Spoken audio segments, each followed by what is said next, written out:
السلام عليكم ورحمة الله وبركاته. كبجمتوتا في هردفتوتا فجر الإسلام ميديا نجين ربي إسن الراها جراتي إسن ججا سقنتا كين هراتين مدرسة الأنصار كوال برطوتهم مدرسة الأنصار قدنا واللقلتا أنا سيون ولي مقالا دبسوتي بركم لما كدشان مسلموتي أنا سيون ولي فيم عالم يوكم برسيسا مدرسة أستاذ شيخ يعقوب كوراتين كان هندي فمدام مدرسة الأنصار إرقى هندي فميكاسم حواس مسلمة أنا سنافي برتو تقدنو تورمي عدى الدار فانسمة برسيسو إرتين أرقمام إيغان برتو نبي عدى الدار دبات من كلك ومن يوتو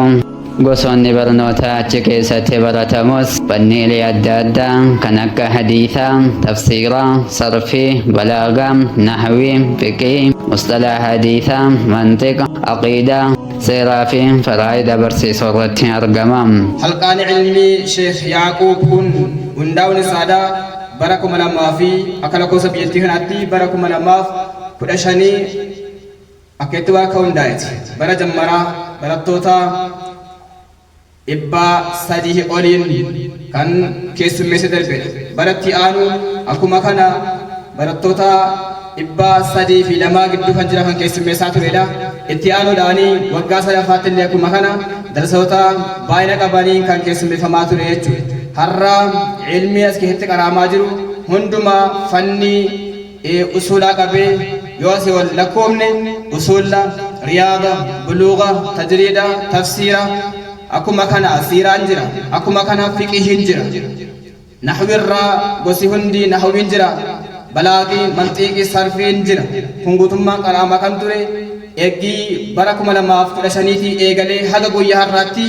bifa ho'aa ta'een, bifa hawwachiisaa ta'een akka biyyattiitti kan baay'ee nama hawwatu ta'uudhaan har'a hamma guyyaa har'aatti kitaabni qaraamaa jiru guutummaan umutuma biyyichillee biyya silaa namni waan akkasiitiin hin tilmaamne utuma ta'u osuma biyyi waan biraan haguugamee jiru utuma ta'u har'a garuu as keessatti ilmii qaraamaa jiru barattoonni hedduu isaanii asitti kitaabota. Egaa madrasaalee biyya keenya keessa jiran irraa kan adda isa godhu akkuma viidiyoo irratti argitan kanatti sheeknii fi barattoonni madrasichaa wal ta'uun hawaasa biyyaa xiqqaa fi guddaa dhiiraa fi shamaraa osoo hin jenne barsiisee eebbisiisuu isaatu adda isa godha.